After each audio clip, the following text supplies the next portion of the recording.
অনেক সময় এমন বাধা আসবে, এমন প্রতিবন্ধকতা আসবে, উম্মতের দিকে এমন এমন গুমরাহি ধেয়ে আসবে, সেই গুমরাহির তুফান থেকে উম্মতকে হেফাজত করতে হলে পাহাড়ের মতো পথের মধ্যে বুক টান করে উম্মতের আলেমদেরকে দাঁড়িয়ে যেতে হবে। আর সেই পাহাড়ের মতো দাঁড়িয়ে থাকতে গিয়ে অনেক সময় বুকের রক্ত দিতে হবে, জীবন দিতে হবে, উম্মতের আলেমদেরকে সেজন্য প্রস্তুত থাকতে হবে। মুজিবদেরকে ইসলাম হেফাজতের দায়িত্ব দিয়েছে কে? এরা হলো নাদানের ঘরের নাদান। হুজুরদেরকে ইসলাম হেফাজতের দায়িত্ব দিয়েছেন স্বয়ং আল্লাহ। আল্লাহ বলেছেন ইন তানসুরুল্লাহ ইয়ানসুরকুম, যদি তোমরা আল্লাহকে সাহায্য করো আল্লাহ তোমাদেরকে সাহায্য করবেন। আল্লাহর দ্বীনের বিরোধী একটা কার্যকলাপ যদি পরিচালিত হয়, সর্বপ্রথম আল্লাহর আদালতে সেজন্য জবাব দিতে হবে আলেমদেরকে। আল্লাহর জমিনে আল্লাহর দ্বীনের গৌরব যদি ভুলুণ্ঠিত হয়, সর্বপ্রথম সেজন্য জবাব দিতে হবে আলেমদেরকে।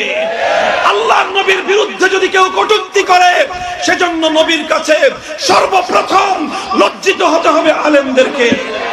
নবীকে গালি দিলে অন্য কারো হৃদয় থেকে রক্ত ঝরুক আর না ঝরুক, যাদের কাঁধে নবুয়তের উত্তরাধিকারের জোয়াল, তারা কোনোদিন নীরব থাকতে পারে না, নিস্তব্ধ থাকতে পারে না।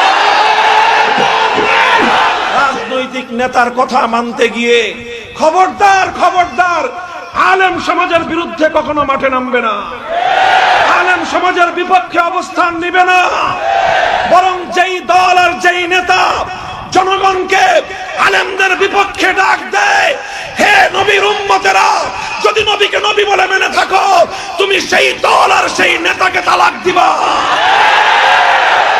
খবরদার আলেমদের বিপক্ষে মাঠে নামবা না।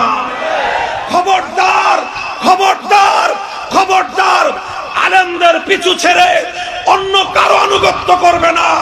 যারা তোমাদেরকে আলেমদের বিপক্ষে ডাকবে, তাদের কপালে লাঠি মারবে, লাঠি মারবে, লাঠি মারবে। অশ্রু আর ঘাম ঝরানোর পর প্রয়োজনে উম্মতের হেদায়েতকে হেফাজত করবার জন্য, উম্মতকে সরল সঠিক পথে রাখার জন্য, গোমরাহি আর পথভ্রষ্টতাকে দমন করবার জন্য বুকের তাজা রক্ত কাতরে ঢেলে দিতে হবে।